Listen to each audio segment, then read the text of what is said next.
नमस्कार दोस्तों, सत्यवचन कार्यक्रम में मैं आप सबका हार्दिक अभिनंदन करता हूं।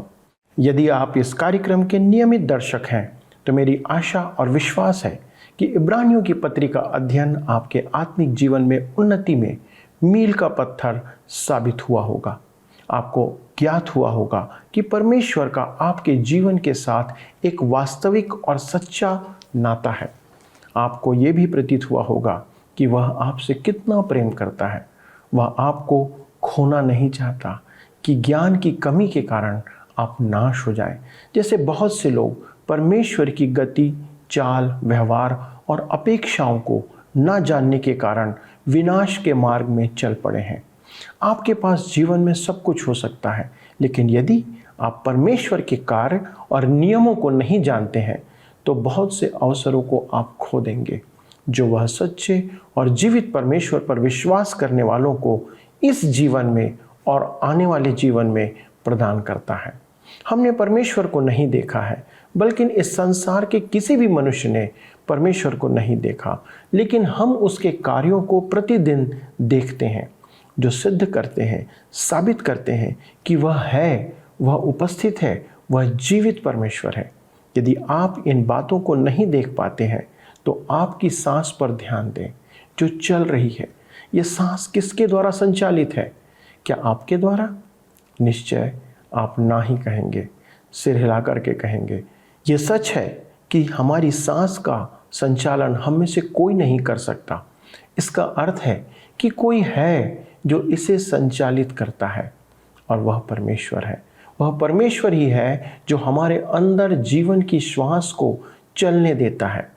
हम इस कार्यक्रम में इसी परमेश्वर के वचन का अध्ययन कर रहे हैं। उसका वचन कहता है, मेरा धर्मी जन विश्वास से जीवित रहेगा, और यदि वह पीछे हट जाए तो मेरा मन उससे प्रसन्न ना होगा। पर हम हटने वाले नहीं हैं कि नाश हो जाएं, विश्वास करने वाले हैं कि प्राणों को बचाएं। मित्रों, मैं चाहता हूं कि ये कथन आपके जीवन का एक हिस्सा बन जाए कि हम डटे रहेंगे, हम डिगेंगे नहीं, तो आप कभी नहीं डिगेंगे और न विश्वास से भटकेंगे। आज के इस अध्ययन में हम विश्वास के बारे में विस्तार से समझेंगे ताकि आप नाश होने वालों में नहीं परंतु प्राणों को बचाने वालों के झुंड में शामिल हों। आइए हम अपने अध्ययन में चलते हैं। प्रिय मित्रों, आइए आज हम अपने अध्ययन में आगे बढ़ें और इब्रानियों की पत्री 10 अध्याय उसके 31 पद को पढ़ें। यहाँ पर इस प्रकार से लिखा है, जीवते परमेश्वर के हाथों में पड़ना भयानक बात है। यह एक अति रोचक पद है और इस पर समय लगाना लाभकारी है। यह पद विश्वासियों और अविश्वासियों दोनों के लिए है। जीवित परमेश्वर के हाथों में पड़ना भयानक बात है। इज़रा नबी की पुस्तक 7 अध्याय उसके 9 पद में लिखा है, पहले महीने के पहले दिन को वह बेबीलोन से चल दिया और उसके परमेश्वर की कृपा दृष्टि उस पर रही। इस कारण 5वें महीने के पहले दिन वह यरूशलेम को पहुंचा। ध्यान दीजिए, इस पद में इज़रा पर परमेश्वर की दया दृष्टि है। परमेश्वर हम पर दया दृष्टि करना चाहता है, परंतु कभी कभी वह अपनी संतान पर ताड़ना का हाथ उठाता है। मैं उसकी ताड़ना का अनुभव कर चुका हूं। आपने भी शायद उसका अनुभव किया होगा। भजन संहिता 32 उसके 4 में दाऊद अपना अनुभव व्यक्त करता है, क्योंकि रात दिन मैं तेरे हाथ के नीचे दबा रहा और मेरी तरावट धूप काल की सी झुर्राहट बनती गई। परमेश्वर क्या कर रहा था? वह दाऊद की ताड़ना कर रहा था। दाऊद ने अपना पाप छिपाना चाहा, परंतु परमेश्वर ने उसे विवश कर दिया कि वह अपना पाप स्वीकार करके उसका समाधान करे। यही कारण है कि परमेश्वर का भारी हाथ उस पर जो उसकी संतान है पड़ता है। परमेश्वर की ताड़ना का हाथ उसके दंड के हाथ से सर्वथा भिन्न है। वह कहता है, पलटा लेना मेरा काम है, मैं ही बदला दूंगा। मेरे मित्रों, परमेश्वर कड़वाहट के साथ पलटा नहीं लेता है। परंतु परमेश्वर न्याय अवश्य करेगा और आज इस पर ध्यान देने की बड़ी ही आवश्यकता है। हम भजन संहिता 75 उसके 8 में देखते हैं, जहां पर कहा गया है, यहोवा के हाथ में एक कटोरा है जिसमें का दाख मधु झाग वाला है, उसमें मसाला मिला है और वह उसमें से उंडेलता है। निश्चय उसकी तलछट तक पृथ्वी के सब दुष्ट लोग पी जाएंगे। भजनकार और भविष्यद्वक्ता भी न्याय के दिन को प्रकोप के प्याले के भरने का दिन कहते हैं और आज वह प्याला भर रहा है। परमेश्वर का काम जल्दबाजी का नहीं है, वह धीरजवंत है।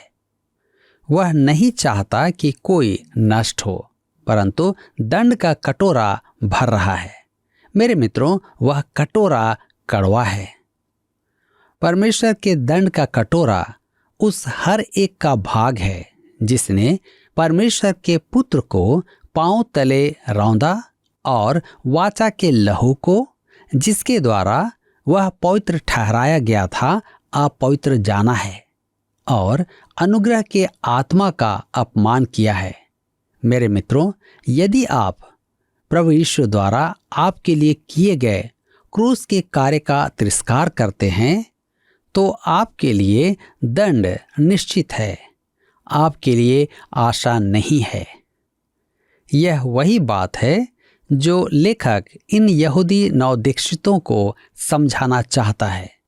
मूसा की व्यवस्था में वे जब चाहे पशु बलि चढ़ा सकते थे, परंतु अब उन्हें उसकी आवश्यकता नहीं है। अब उन्हें बस प्रभु यीशु के शरण में आना है। हमें भी ऐसा ही करना है। अब लेखक अपने पाठकों से कुछ व्यक्तिगत बात करता है। आइए हम पढ़ते हैं इब्रानियों के पत्री 10 अध्याय उसके 32 पद। लिखा है, परंतु उन पिछले दिनों को स्मरण करो जिनमें तुम ज्योति पाकर दुखों के बड़े संघर्ष में स्थिर रहे। मेरे विचार में ये यहूदी उद्धार पा चुके थे। लेखक के मन में उनके विश्वास होने पर संदेह नहीं था।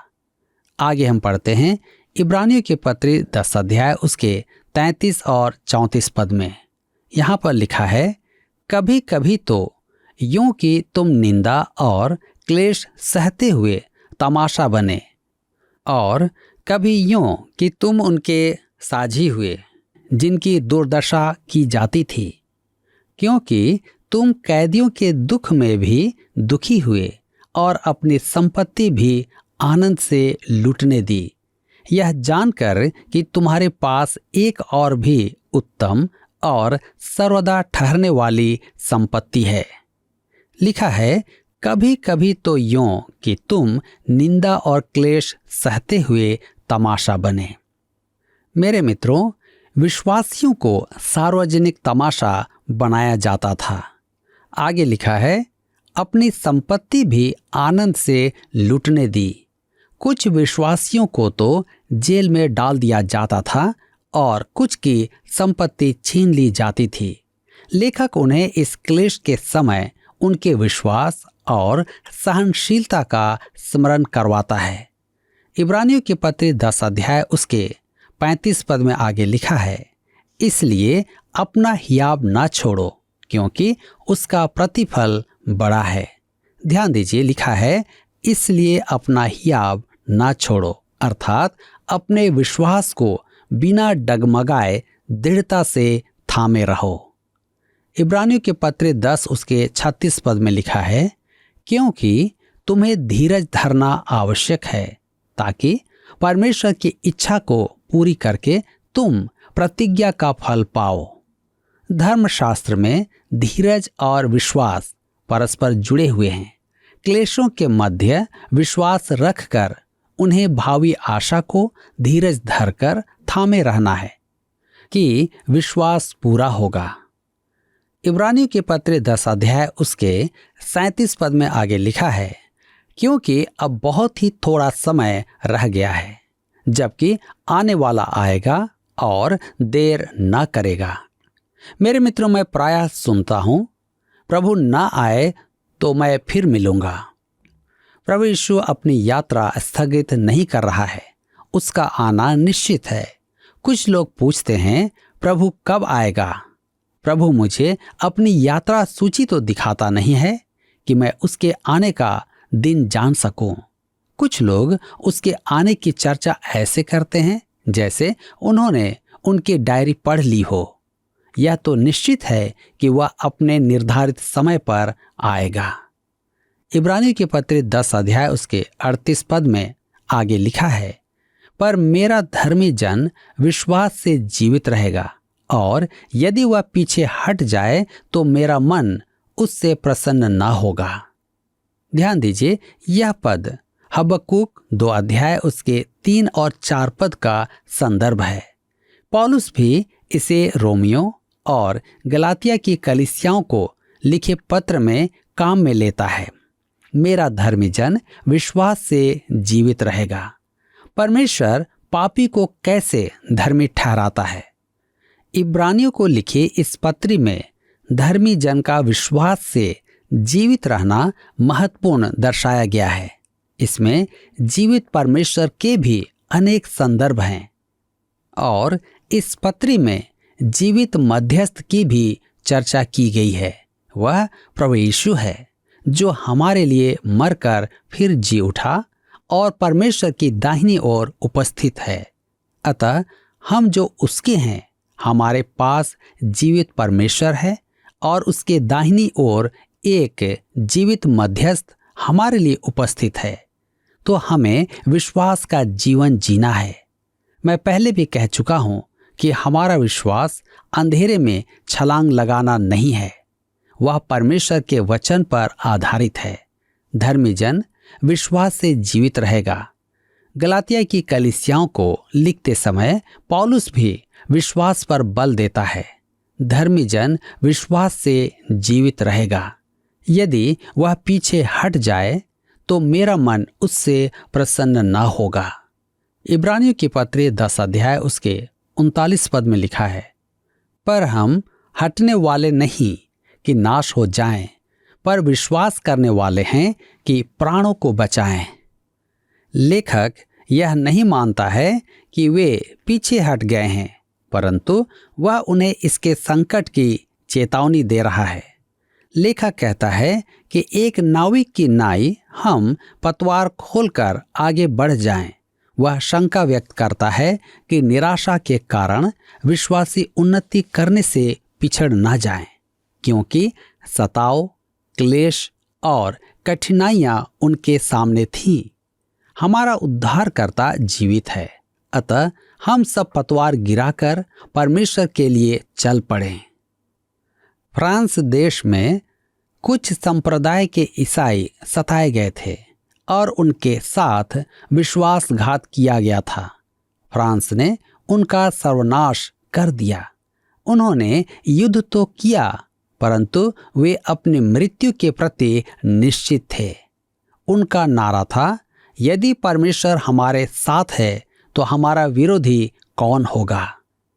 फ्रांस उनके विनाश से पूर्व का राष्ट्र फिर कभी नहीं बन पाया। हमें भी ऐसे ही विश्वासी बनना है। आज विश्वासियों में बड़ा हुल्लड़ है, शिकायत और आलोचना का बोलबाला है। इन शिशुओं के पेट से हवा निकालने की आवश्यकता है, अर्थात उन्हें सही शिक्षा और सही बातें बताने की आवश्यकता है। मेरे मित्रों, इस संपूर्ण पत्रिका, इस अद्भुत पत्री का आशय है हम बढ़े चलें, अतः हम परमेश्वर के लिए बढ़ चलें। इसी के साथ यहाँ पर अध्याय 10 समाप्त होता है और अब हम अपने अध्ययन को अध्याय 11 से जारी रखेंगे। इसका विषय है विश्वास। मित्रों, हमने देखा कि प्रभु यीशु को मुक्तिदाता ग्रहण करके फिर हम विधि विधान के भ्रमजाल में पड़ जाएं तो हम उसके लहू को पांव तले रौंदते हैं और परमेश्वर के पुत्र की मृत्यु का, जो उसने हमारे लिए क्रूस पर भोगी, उसका अपमान करते हैं और हम परमेश्वर के दंड के लिए निश्चित हैं। अब अध्याय 11 से 13 में इब्रानियों की पत्री का दूसरा मुख्य भाग आता है। यहाँ तक तो इस पत्री में धर्म सिद्धांत का विचार व्यक्त किया गया है और अब हम व्यवहारिक बातों को देखेंगे। अतः इस अध्याय को हम विश्वास का अध्याय कहेंगे। हम प्रायः यह सोचते हैं कि विश्वास प्रायोगिक नहीं है, परंतु हम देखेंगे कि वह वास्तव में व्यवहारिक है। अनेक विचारक इस अध्याय को नायकों की सूची भी कहते हैं। मैं इस अध्याय को विश्वास के दृष्टिकोण से देखता हूँ। अदन की वाटिका से इस समय तक विश्वास ने हर एक युग के स्त्री और पुरुषों के जीवनों में क्या किया है, इस अध्याय से प्रकट है। और ये विश्वास के नायक हमें विश्वास के जीवन के लिए प्रोत्साहित करते हैं। मसीही जीवन को नियमों का एक क्रम बनाना बहुत आसान है और यही कारण है कि बहुत से विश्वासी पर्वतीय उपदेश और 10 आज्ञाओं के आधार पर जीवन जीना चाहते हैं।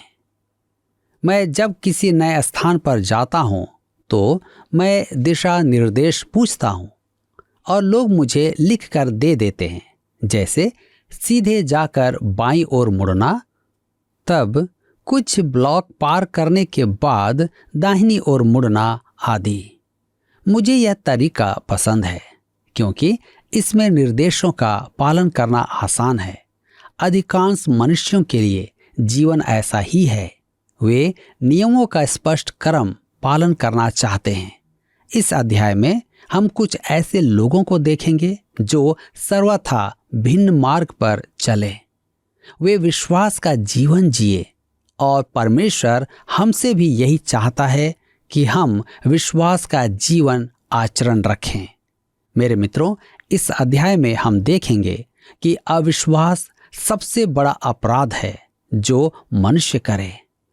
परमेश्वर के पास हर एक पाप का उपचार है, परंतु अविश्वास का नहीं। इसका अर्थ यह नहीं कि एक अक्षम्य पाप भी है। ऐसा कोई काम नहीं जिसकी क्षमा परमेश्वर न दे, परंतु यदि आप अविश्वास में हैं तो परमेश्वर उसका उपचार नहीं करता। मेरे मित्रों, आइए अब हम देखें विश्वास की परिभाषा। इस अध्याय का पहला ही कथन विश्वास की धर्मशास्त्र आधारित परिभाषा है। आइए हम पढ़ें इब्रानियों की पत्री 11 अध्याय उसके 1 पद। यहाँ पर लिखा है, अब विश्वास आशा की हुई वस्तुओं का निश्चय और अनदेखी वस्तुओं का प्रमाण है। परमेश्वर ने मनुष्य को 2 मार्ग दिए हैं जिनके द्वारा वह परमेश्वर के निकट आ सकता है। पहला, कर्म करके, परंतु आपके कर्म सिद्ध हों, और आज तक तो कोई भी ऐसा नहीं हुआ जो सिद्ध हुआ हो, ना तो आदम, ना अब्राहम, ना दाऊद और ना दानियल, कोई नहीं। अतः यह कार्यकारी मार्ग नहीं है, परंतु बहुत लोग हैं जो अब भी कर्मकांड में व्यस्त हैं। मेरे मित्रों, दूसरा मार्ग है विश्वास का, परंतु इसमें भी बहुत लोगों को संतोष प्राप्त नहीं होता है। जैसे एक छोटी लड़की ने कहा, विश्वास यह है कि आप जिसे जानते नहीं हैं उसे स्वीकार करें। अधिकांश मनुष्यों के लिए विश्वास का अर्थ यही है। लोग सोचते हैं कि विश्वास का अर्थ है अंधेरे में छलांग लगाना या एक प्रकार का जुआ खेलना। यदि आपके विचार में विश्वास यही है तो आप में विश्वास नहीं है।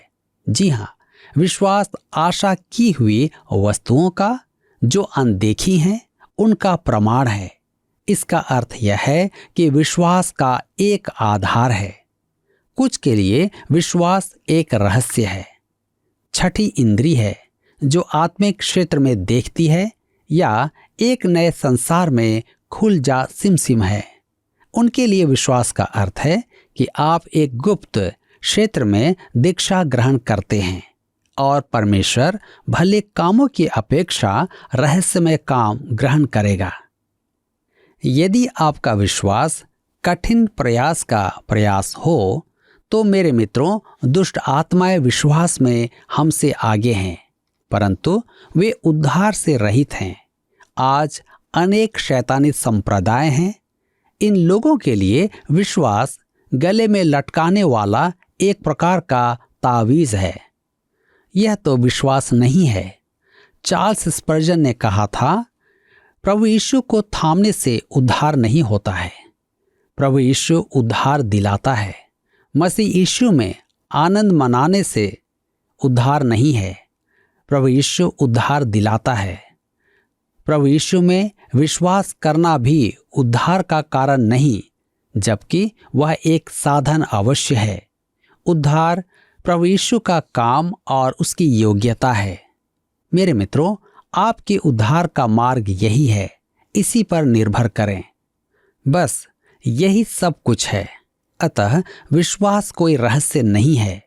विश्वास प्रभु यीशु को निहारता है। विश्वास भले कामों का यौगिक नहीं है।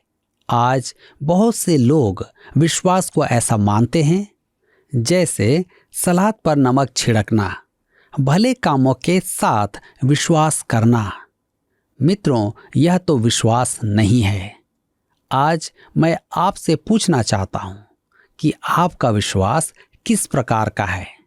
क्या आप सचमुच प्रभु यीशु को अपना उद्धारकर्ता के रूप में ग्रहण करके इस बात को अंगीकार करते हैं कि वह आपका उद्धार करता है, वह आपको दंड से बचा सकता है? या यह विश्वास करते हैं कि यह मात्र सलाद पर नमक छिड़कना है? मित्रों, आज आपको इस पर गंभीरता से विचार करने की आवश्यकता है।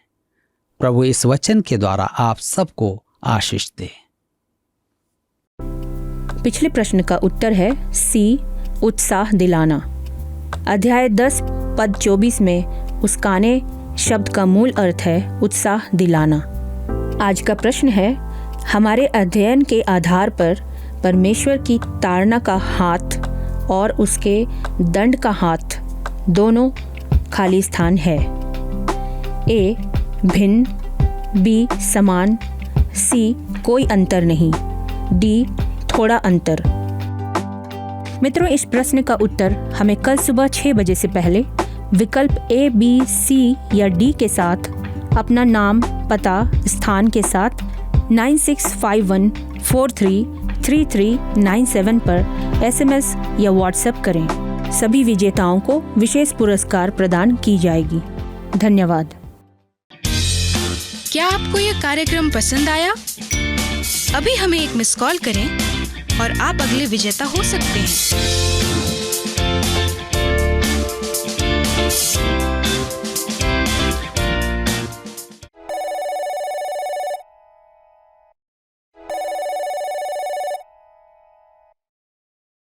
दोस्तों, बाइबल कहती है जीवते परमेश्वर के हाथ में पड़ना भयानक बात है।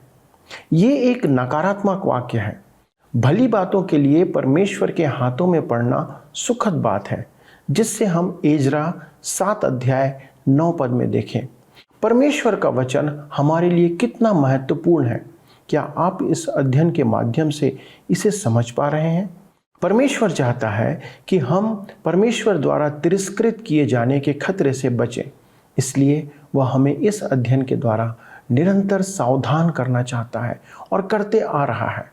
परमेश्वर को आप धन्यवाद दें कि उसने आपको इसका हिस्सा बनाया, इस कार्यक्रम का हिस्सा बनाया, जिसके द्वारा आप परमेश्वर की गूढ़ और रहस्यमयी बातों को समझ रहे हैं कि परमेश्वर आपसे क्या चाहता है, आपके जीवन में वो क्या परिवर्तन लाना चाहता है।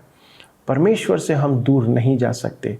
इब्रानियों की पत्री 4 अध्याय 12 वचन कहता है, सृष्टि की कोई वस्तु उससे छिपी नहीं है, वरन जिससे हमें काम है उसकी आंखों के सामने सब वस्तुएं खुली और बेपर्दा हैं।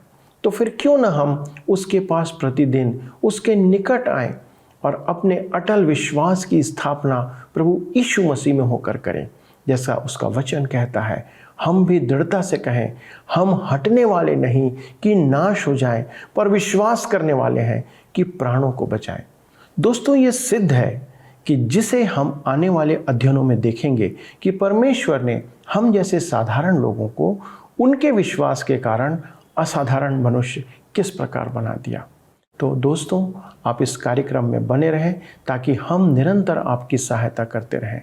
परंतु यदि आज आपको इस कार्यक्रम ने आशीष प्रदान किया है, ऐसी कोई बात जो आपके हृदय को छू गई हो, तो आप एक मिस कॉल के द्वारा या फ़ोन के द्वारा हमें इस बात को सूचित कर सकते हैं। आपके फ़ोन और SMS का, मिस कॉल का हमें सदा इंतज़ार रहता है। और एक बार फिर से मैं आपको स्मरण दिलाना चाहता हूँ कि हमारे बाइबल क्विज़ जो 18 सितंबर 2022 को संपन्न होने जा रही है इब्रानियों की पत्री पर, उसका अंतिम तिथि 20 अगस्त है। आप पंजीयन करें, अपनी कलीसिया को उसका केंद्र बनाएं और इस बाइबल अध्ययन में शामिल हों जो इब्रानियों की पत्री पर आधारित है। आइए हम प्रार्थना के साथ समाप्त करें। हमारे स्वर्गीय पिता, हम धन्यवाद देते हैं प्रभु यीशु क्रिस्ट के नाम से आज के इस अध्ययन के लिए, जबकि हमने विश्वास की बातों पर आज अध्ययन और मनन किया। प्रभु, आपने वो विश्वास हमें दिया है जिसके द्वारा से हम प्रभु यीशु मसीह पर अपना भरोसा रख सकते हैं। प्रभु यीशु के द्वारा आपके निकट आ सकते हैं और उस छोटे से विश्वास के द्वारा जो आपने ही हमें दिया है, हम अपने पापों के परिणाम से बच सकते हैं। आज जितनों ने आप पर विश्वास किया, प्रभु यीशु पर विश्वास किया, प्रभु आप उनके विश्वास का आदर करें, उन्हें थाम ले पिता। और जैसे आपने उन्हें मित्र कहा है प्रभु यीशु, आप उन्हें अपने मित्र की तरह लेकर के आगे चलें। प्रभु, हमारे उन भाई और बहनों के लिए प्रार्थना करते जो पंजाब के क्षेत्र में, यूपी के क्षेत्र में, करनाल से हैं प्रभु जी, और जिन्होंने इस बात के लिए विनती किया है कि उन्हें किसी प्रकार की स्किन की समस्याएं हैं प्रभु, जो चर्म रोग से ग्रसित हैं, लंबे समय से इलाज करा रहे हैं, और पिता परमेश्वर उनके जीवन में प्रभु दवाइयाँ भी काम नहीं कर रही हैं। ये प्रार्थना करते प्रभु आप अपनी सामर्थ को उनके जीवन में प्रकट करें कि उनके जीवन में प्रभु एक अद्भुत चंगाई होने पाए और एक अद्भुत गवाही प्रभु हम उनके जीवन में देखने पाए। पिता, आप ऐसा कर सकते हैं, इसलिए हम आपसे विनती करते हैं और ये प्रार्थना हम सब मिलकर प्रभु यीशु क्रिस्ट के नाम से मांगते हैं। कृपा करके सुने और अपनी महिमा के लिए ग्रहण करें। आमीन। दोस्तों, आज के कार्यक्रम में शामिल होने के लिए बहुत बहुत धन्यवाद। अगले प्रसारण में हम आपसे फिर मुखातिब होंगे, लेकिन तब तक परमेश्वर के साथ चलते रहिए। और जी हाँ, एक मिस कॉल प्लीज़ इसी समय आप कीजिए। धन्यवाद। प्रभु आपको आशीष दे।